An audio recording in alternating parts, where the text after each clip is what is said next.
La familia Martínez siempre había soñado con vivir en el campo. Carlos y Laura, junto con sus hijos, Ana y Diego, estaban cansados del bullicio de la ciudad. Así que, cuando encontraron una antigua casa victoriana en las afueras de un pequeño pueblo, no lo dudaron y compraron la propiedad. La casa era una imponente estructura de 3 pisos, con amplios jardines y rodeada de espesos bosques. Aunque estaba algo deteriorada por los años de abandono, Carlos, que era carpintero, se mostró optimista sobre su potencial. Laura, por su parte, ya se imaginaba cultivando un huerto y disfrutando de la tranquilidad del campo. El día de la mudanza, mientras desempacaban, los vecinos se acercaron para darles la bienvenida. Sin embargo, algunos de ellos miraban la casa con desconfianza y murmuraban entre ellos. Una anciana, doña Pilar, se acercó a Laura y le dijo en voz baja: «Ten cuidado, hija. Esta casa tiene una historia oscura. No es un lugar para una familia joven». Laura, aunque algo perturbada por las palabras de la anciana, decidió no prestarle demasiada atención. Las primeras noches en la casa fueron tranquilas. La familia se ocupó de limpiar y arreglar el lugar. Ana y Diego exploraban el bosque cercano y jugaban en los jardines. Sin embargo, pronto comenzaron a suceder cosas extrañas. Una noche, Ana se despertó a mitad de la noche y vio una figura oscura parada al pie de su cama. Asustada, gritó y Carlos y Laura corrieron a su habitación, pero no encontraron nada. Pensaron que había sido solo una pesadilla. Días después, Laura comenzó a notar objetos que cambiaban de lugar sin explicación. Las luces parpadeaban y, en ocasiones, se escuchaban susurros incomprensibles. Carlos intentó calmarla diciendo que era una casa vieja y que esos ruidos eran normales. Un día, mientras Carlos trabajaba en la reparación del sótano, encontró un compartimento secreto en una de las paredes. Dentro había viejos libros de cuero, escritos en un idioma antiguo que no podía entender. Decidió llevarlos a la biblioteca del pueblo para que alguien los examinara. El bibliotecario, un hombre anciano llamado don Roberto, reconoció los libros de inmediato. «Estos son grimorios», dijo con voz temblorosa. «Textos de brujería y magia negra. Debes deshacerte de ellos de inmediato». Esta casa perteneció a un aquelarre de brujas que practicaban rituales oscuros aquí hace siglos. Carlos, sintiendo una creciente inquietud, llevó los libros de vuelta a casa, pero no le dijo nada a Laura para no preocuparla. Sin embargo, esa noche, los fenómenos extraños se intensificaron. Las ventanas se abrían y cerraban con fuerza, y las puertas se golpeaban solas. Laura y los niños estaban aterrorizados. Una noche, Laura decidió investigar la historia de la casa. Habló con doña Pilar, quien le contó la leyenda de las brujas que habían vivido allí. Eran mujeres poderosas y malvadas. Realizaban rituales y sacrificios en el bosque. Fueron capturadas y quemadas en la hoguera, pero sus espíritus nunca abandonaron este lugar. Se dice que aún buscan venganza.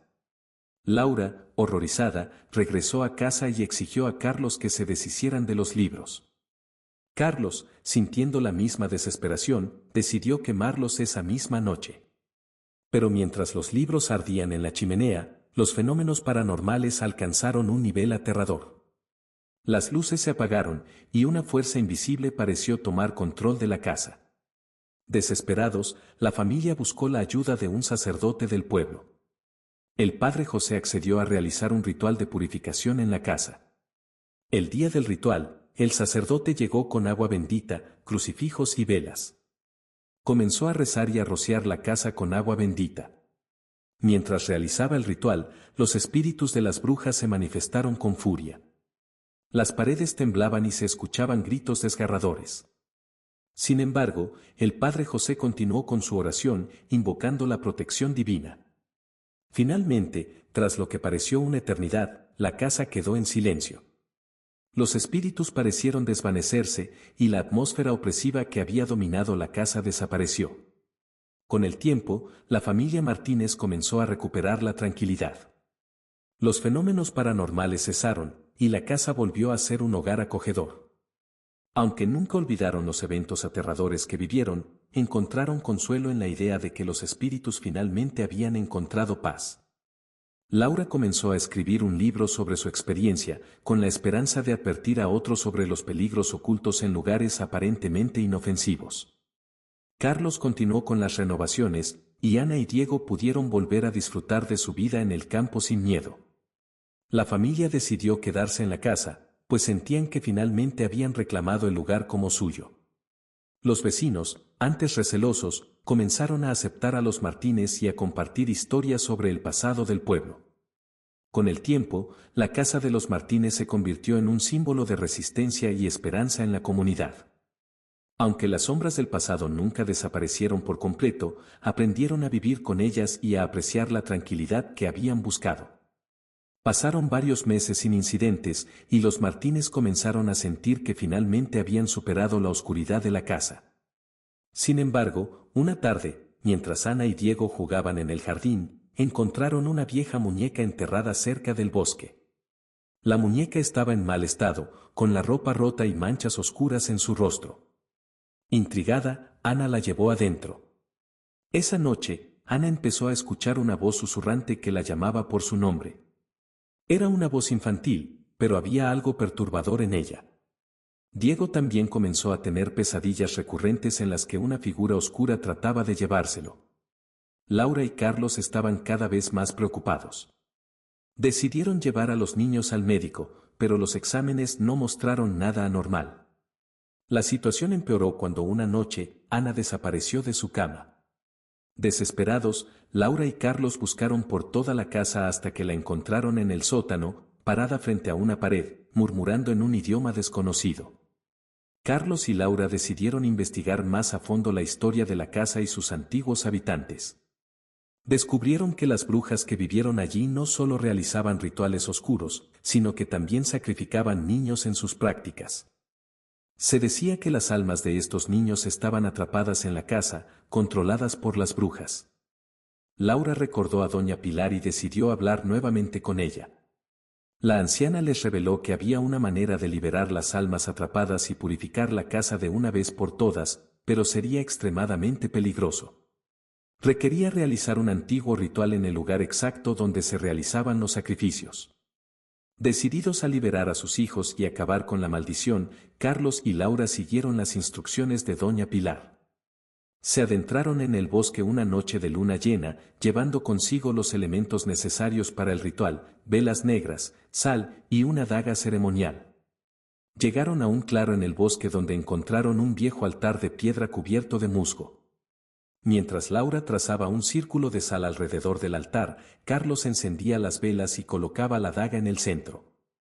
Comenzaron a recitar las palabras del antiguo conjuro, pero antes de que pudieran terminar, una fuerza invisible los arrojó al suelo. Las figuras de las brujas aparecieron alrededor del altar, sus rostros distorsionados por el odio y la venganza. Las brujas comenzaron a invocar un poder oscuro, pero Laura y Carlos no se dejaron intimidar. Continuaron recitando el conjuro con más fuerza, luchando contra el miedo.